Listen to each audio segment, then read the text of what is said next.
Hai guys, selamat datang kembali di channel Oyen GG. Di video kali ini kita akan melanjutkan cerita Donghua, Battle Truck The Heaven. Ayo langsung aja ke alurnya. Xiaoyan benar-benar tidak dapat memastikan hal ini. Tetapi orang-orang ini memang sangat aneh.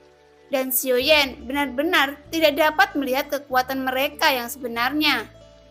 Menilai dari sudut pandang Jian Xiangyang, mereka memang sangat kuat.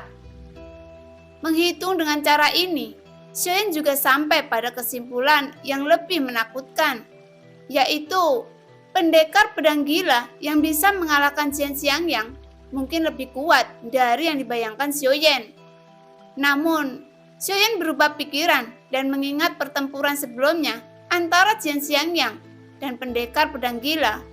Keduanya berkompetensi dalam ilmu pedang, dan tidak ada fluktuasi ki asal dan kekuatan abadi yang menunjukkan bahwa keduanya mungkin tidak berada di alam kekuatan tinggi dan rendah, tapi hanya pedang sederhana. Ini hanya tebakan Xiaoyan, dan hanya ketika dia memiliki kesempatan untuk bertanya kepada pendekar pedang gila, itu nanti dia bisa mendapatkan kesimpulan yang akurat. Sekarang, Labu Dewa bermata 9 hanya menunjukkan 3 orang. Labu Bao, pendekar pedang gila, rubah iblis berekor 9, dan 6 totem lainnya tidak diketahui. Tampaknya Labu Dewa bermata 9 ini juga merupakan salah satu kartu kuat tak terduga saya. Mata Xiaoyan bersinar terang. Labu bermata 9 perlu melahap jiwa sebagai kekuatan pemanggilan. Tapi sayang sekali, hanya satu dari mereka yang bisa dipanggil pada satu waktu.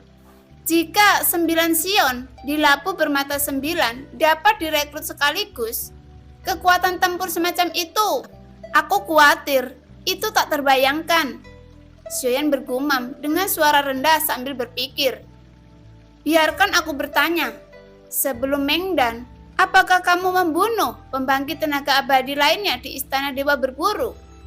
Busan bertanya dengan rasa ingin tahu. Menatap Xiaoyan yang sedang berpikir, Xiaoyan tidak menghindarinya.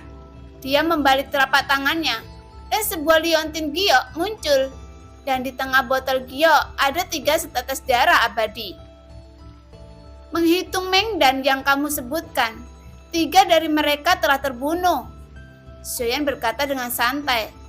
Mata Busan membelalak, tak percaya saat dia melihat liontin giok di telapak tangan Xiaoyan. 3 tetes darah abadi ini, semuanya adalah pemburu dewa abadi yang terbunuh. Busan bertanya lagi, dan Xiaoyan mengangguk. Apakah Anda memiliki permusuhan dengan pemburu dewa? Xiaoyan melihat esensi darah abadi di liontin giok di telapak tangannya. Mencubit dagunya. Dia sepertinya sedang memikirkan bagaimana menggunakan darah abadi ini. Mendengar apa yang dikatakan Busan bertanya, membuat mengguncangnya kepala. Saya dari Sensi. Xiaoyan menjawab singkat, dan seluruh tubuh Busan terkejut lagi. Ekspresi Busan berubah ketika dia mendengar kata-kata itu. Dia tercengang ketika melihat Xiaoyan. Sampai Xiaoyan mengangkat matanya untuk melihat Busan yang terkejut. Mengapa? Apakah tidak ada orang lain dari Sensi di dunia nyata Xuanyin? Tanya Xiaoyan. Busan tampak bingung dan kemudian menjawab. Dulu ada banyak, tapi tanpa kecuali. Selama mereka berasal dari Sensi, apakah itu dewa pertarungan atau dewa abadi? Istana dewa perburuan tidak akan membiarkan mereka pergi, dan mereka akan membunuh mereka semua. Apakah kamu tahu mengapa istana dewa pemburu ada di sini? Melawan orang-orang dari Sensi seperti ini. Xiaoyan sedikit mengernyit ketika mendengar ini. Jadi dia kurang lebih berbelas kasih dalam membunuh 3 makhluk abadi dari istana dewa berburu sebelumnya. Saya tidak tahu alasan spesifiknya, tetapi saya mendengar bahwa penguasa istana dewa pemburu, Su Hou, yang memberikan perintah ini. Busan menggelengkan kepalanya ketika dia tahu bahwa Xiaoyan berasal dari Sensi. Tubuhnya tampak sedikit gelisah. saya jelas menyesal pada saat ini. Dan masih ada secerca kehidupan setelah mengikuti Xiaoyan ke jurang dan daerah kutub. Tapi kata-kata dari Sensi itu jelas merupakan musuh istana dewa pemburu. Bagi dia yang mengambil langkah pertama dari keabadian kaisar, tidak diragukan lagi, itu adalah jalan buntu. Suho, aku ingin bertemu dengannya jika aku punya kesempatan, dan bertanya mengapa dia begitu membenci Sensi. Kata Xiaoyan sedikit marah. Itu adalah garis hitam. Dia memandang Xiaoyan yang sedang duduk bersila di atas kelinci Bingyun, yang hanya memiliki kekuatan dewa petarung, dan dia tidak bisa melihatnya untuk sementara waktu. Waktu berlalu, dan kecepatan kelinci Bingyun mulai melambat sepanjang jalan. Setelah Goyan menghancurkan awan pengubah langit dan mengubah formasi langit, tidak ada dewa pemburu yang melacak Xiaoyan dan yang lainnya. Oleh karena itu, jurang kutub yang seharusnya dicapai dalam waktu 2 tahun kini telah tercapai dalam waktu kurang dari 1,5 tahun. Sebelum datang ke sini, Xiaoyan telah membayangkan jurang kutub atau seperti apa jadinya. Tapi apa yang terjadi di depannya di luar dugaan Xiaoyan. Saat memasuki wilayah kutub jurang, ada banyak batu yang pecah di sini. Dari kejauhan, saat mereka berkumpul, terlihat seperti awan kabut. Hanya saja, setelah memasuki grup kerikil ini, saya menemukan bahwa situasinya lebih rumit dari yang diharapkan. Sudahkah kita memasuki wilayah kutub jurang? Tanya Xiaoyan. Ada terlalu banyak kerikil, jadi kecepatannya harus diperlambat. Belum, tapi tempat ini telah memasuki pinggiran. Hati-hati, ada monster mimpi buruk di jurang kutub. Hal-hal ini menghantuinya. Tetapi jika kamu beruntung, kamu tidak akan bertemu dengan monster mimpi buruk tingkat raja. Wusan mengingatkan. Masuk ke sini setelah itu, matanya tampak menjadi lebih waspada. Apakah monster mimpi buruk tingkat raja sebanding dengan pembangkit tenaga abadi?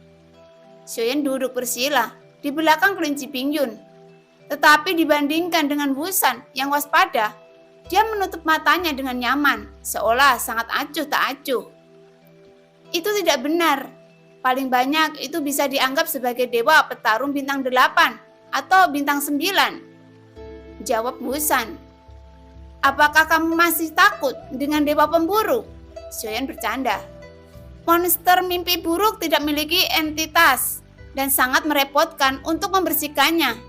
Selain itu, setelah membunuh monster mimpi buruk, itu akan menjadi target dari monster mimpi buruk ini. Selama Anda memiliki kekurangan atau cedera serius di masa depan, binatang buas mimpi buruk akan mengerumunimu dan mencabik-cabikmu. Wusan tampaknya masih memiliki ketakutan yang tersisa, dan dapat dilihat bahwa dia memiliki pengalaman yang sangat menyakitkan di jurang ini. Hati-hati setelah masuk ke tempat ini. Jangan percaya siapapun atau apapun yang kamu lihat di sini. Sambil masuk perlahan, Wusan memberitahu hal-hal yang perlu diperhatikan saat memasukinya. Setelah beberapa saat, lingkungan yang relatif sepi itu adalah suara jeritan seorang wanita. Dan seorang wanita terlihat melarikan diri dari ujung jauh dengan kecepatan tinggi. Pakaian acak-acakan dan ada beberapa pelangi mengejarnya. Selamatkan, selamatkan aku, tolong bantu aku. Tujuan wanita itu sangat jelas, dan dia langsung bergegas menuju Xiaoyan yang sedang duduk bersila di punggung kelinci Bingyun. Dia tidak membedakannya dari nafasnya, tapi dari postur tubuhnya untuk membedakan siapa penguasa orang banyak. Wanita itu bergegas mendekat dengan panik, terhuyung-huyung, dan tubuhnya berlumuran darah. Penampilan yang menyedihkan memang tidak bisa dihindari, membuat orang tidak bisa melawan. Tolong aku! Wanita itu bergegas menuju Xiaoyan.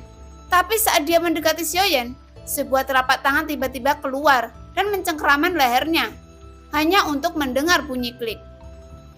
Mata Wusan acuh tak acuh. Dialah yang langsung menghancurkan wanita itu sampai mati. Langsung membuat takut kerumunan yang mengejar, dan segera melihatnya dengan mata gemetar. Setelah meninggalkan Busan, tanpa mengucapkan sepatah kata pun, dia berbalik dan lari. Begitu Busan melambaikan tangannya, dia membuang tubuh wanita itu. Pada saat yang sama, dia membuang tubuhnya. Di ujung jauh, tubuh wanita itu meledak dengan keras. Teknik boneka juga bisa menipu beberapa anak muda. Busan berkata dengan dingin. Jelas, wanita ini sudah lama meninggal dan disempurnakan oleh orang-orang ini menjadi boneka yang akan meledak. Begitu memasuki kerumunan, kekuatan ledakan diri tidak kecil. Apakah lingkungan hidup di sini sangat sulit? Baru saja memasuki jurang kutub, pemandangan ini secara tidak langsung menjelaskan sulitnya lingkungan hidup di jurang kutub. Jika bukan untuk bertahan hidup, siapa yang akan melakukan hal-hal beresiko seperti itu? Setelah mengalami episode kecil ini, teruslah maju. Setelah memasuki kelompok kerikil, Anda benar-benar telah memasuki wilayah jurang kutub. Tempat ini tidak lagi kosong, tetapi muncul kabut tebal. Ini kabut air, menutupi sekeliling. Hampir ada sedikit visibilitas. Hah? Kabut air ini agak aneh. Ini sebenarnya memiliki efek menghalangi kekuatan jiwa. Mata Xiaoyan menunjukkan keterkejutan. Ketika mata telanjang tidak bisa menilai, kekuatan jiwa menjadi pasangan kedua dari mata. Itu adalah kekuatan jiwa dari domain Xiaoyan. Dan itu hanya bisa mendeteksi jarak sekitar 100 kaki. Kekuatan jiwa alam masih seperti ini. Apalagi mereka yang kekuatan jiwanya lebih lemah di alam suci. Mereka hampir seperti orang buta di sini. Dan jarak pandang mereka terlalu buruk. Kita sudah memasuki wilayah kutub jurang. Sekarang adalah lautan kabut. Sesekali kabut akan menghilang dan berubah menjadi lautan. Demikian pula sesekali lautan juga akan berubah menjadi kabut air untuk menutupi tempat ini. Umumnya saat ini, waktu paling berbahaya di daerah kutub jurang. Busan berkata dengan mata serius. Sejak dia memasuki tempat ini, sarafnya sepertinya telah tegang sepanjang waktu. Dan dia terus melihat sekeliling dengan waspada.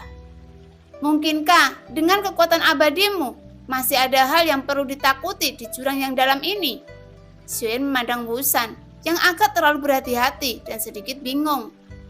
Tentu saja, keabadian masih ada di daerah kutub jurang.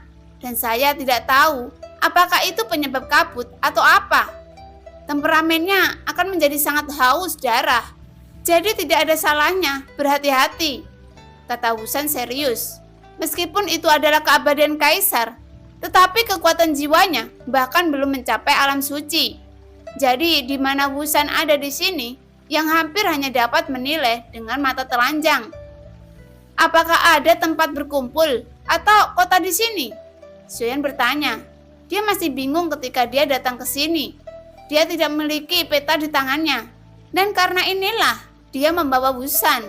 Jika semuanya harus dieksplorasi oleh Xiaoyan sendirian, maka banyak waktu yang harus dihabiskan di sini. Tidak ada benua yang stabil di wilayah kutub jurang, hanya pulau terapung. Waktu telah berubah. Saya tidak tahu apakah pulau Xuanlei, tempat di mana saya pernah tinggal, masih ada. Dengan kata lain, apa yang kamu lihat untuk di sini? Anda harus memiliki arah. Jika tidak, wilayah kutub jurang terlalu besar. Pencarian tanpa tujuan bukanlah solusi, kata Busan. Pada saat ini mereka melambat dan bergerak maju perlahan dalam kabut tebal. Aku sedang mencari seseorang, kata Xiaoyan. Manusia? Siapa namanya? Mungkin aku pernah mendengarnya, tanya Busan. Apa namanya? Aku tidak tahu. Tapi jika kita bisa bertemu satu sama lain, aku akan mengenalinya secara alami. Xiaoyan merenung. Busan mendengar kata-kata dengan benang hitam. Dan setelah berbicara lama, itu sama saja dengan tidak mengatakan apa-apa. Dapat dikatakan bahwa tidak ada informasi yang berguna sama sekali. Apa kekuatannya? Atau apa karakteristiknya dari penampilannya? Busan bertanya ragu-ragu, berharap mendapatkan informasi yang berguna. Kalau tidak, dia benar-benar mencarinya. Xiaoyan menggelengkan kepalanya dan segera berkata, Dia tidak mengenal saya, dan saya tidak mengenalnya. Dan saya tidak tahu apakah dia masih hidup. Jika dia masih hidup, seharusnya hanya ada satu ciri, yaitu tubuh fisiknya sekuat milikku. Kuat? Maka cakupannya sangat besar. Wusan sedikit mengernyit. Jika tidak ada kecelakaan, itu juga tubuh yang abadi, kata Xiaoyan lagi. Tubuh abadi? Wusan terkejut. Xiaoyan adalah tubuh abadi pertama yang pernah dia lihat. Dia belum pernah melihat tubuh abadi yang dikabarkan di jurang selama ribuan tahun. Tentu saja, sebesar ini di daerah kutub jurang, ada juga banyak tempat yang belum pernah diinjak Wusan. Ya, aku tidak yakin apakah ada orang dengan tubuh abadi di daerah kutub jurang. Memang, aku hanya bisa menemukan sebuah pulau dan meminta seseorang untuk mencari tahu. Wusan belum pernah melihat tubuh abadi. Apakah itu ada? Dia tidak bisa memberikan jawaban yang pasti. Apakah kamu punya cara untuk menemukan lokasi pulau itu? Tanya Xiaoyan. Wusan juga menggelengkan kepalanya dengan senyum asam. Pulau-pulau di daerah kutub jurang, semuanya mengambang. Dan saya tidak memiliki lokasi yang tepat sama sekali. Jadi meskipun ada peta di jurang kutub, itu akan menjadi tidak berguna. Wusan menjawab. Satu-satunya cara sekarang adalah menangkap dua orang yang bertanya tentang lokasi mereka saat ini. Jika tidak, kita akan dengan mudah tersesat dalam kabut. Setelah Wusan selesai berbicara, Xiaoyan juga sedikit mengangguk. Setidaknya, Wusan masih memiliki pemahaman umum tentang situasi di daerah kutub jurang. Begitu saja, dia tidak terbang lama di kabut air. Xiaoyan melihat ke satu sisi. Dan saat ini Wusan tidak menyadarinya. Seseorang ada di sini, kata Xiaoyan. Wusan segera mengikuti pandangan Xiaoyan dan tidak ada yang terlihat di kabut air yang tebal. Tetapi segera suara siulan dari penerbangan mencapai telinganya. Dalam beberapa saat, 3 bayangan orji kipil dan tinggalkan tunggangan musang putihmu. Jika tidak, sebelum dia selesai berbicara, aura Wusan tiba-tiba menyebar. Dan tekanan kekuatan abadi bukanlah masalah kecil. Dan ketiga sosok itu berlutut bersama dalam sekejap. Tiba-tiba, ketakutan muncul di wajahnya. Tanpa mengucapkan sepatah kata pun, Wusan menampar 2 telapak tangan, membunuh 2 di antaranya dalam sekejap. Hanya menyisakan pria yang berbicara dengan darah di sekujur tubuhnya. Gemetar. Dan wajahnya sangat pucat ekstrim. Katakan, di mana pulau terdekat? Metode sengit Wusan juga menyebabkan Xiaoyan sedikit mengangkat alisnya. Dia tidak berharap Wusan membunuh dengan tegas, tanpa balas kasihan sama sekali. Yang terkuat dari orang-orang ini hanyalah Dewa Petarung Bintang 5. Bagaimana mereka bisa bertahan? Naik ke telapak tangan Wusan. 500 mil ke timur, Pulau Xuanle ada di situ. Suara pria itu serak dan gemetar. Dan sebelum dia bisa mengatakan apapun kepadanya, sosoknya telah dihancurkan berkeping-keping oleh Wusan. Ayo pergi. Ketiga orang ini mungkin adalah umpannya. Dan seseorang pasti menjadi garda depan di antara mereka, kata Wusan. Xiaoyan sedikit mengangguk, tetapi matanya sedikit tidak senang. Wusan secara alami akan mengamati kata-katanya dan segera melihat ketidaksenangan Xiaoyan. Dia tersenyum pahit dan berkata, "Jika Anda tidak membunuh dengan tegas di daerah kutub jurang, itu hanya akan merugikan kita," kata Xiaoyan perlahan. Wusan tertegun di tempat. Itu hanya beberapa dewa petarung bintang 5. Tanpa diduga, Xiaoyan bahkan tidak akan membiarkan Dewa Petarung Bintang 5 menerima cincin itu.